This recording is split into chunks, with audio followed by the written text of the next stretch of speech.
Bharatiya Janata party लगातार अग्रसर है।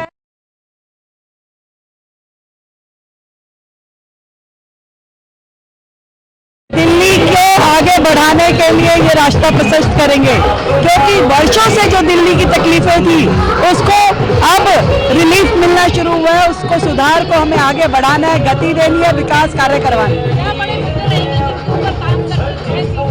वर्षों से लंबी दिल्ली की वही लिगेसी प्रॉब्लम है जिनको सॉल्व करना है। सरकार ने अपनी ओर से ये अफोर्ड करने शुरू किया और उसी को आगे हम बढ़ाएंगे।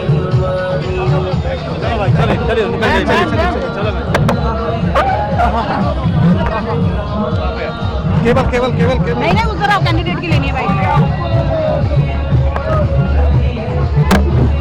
हटो यार हटो।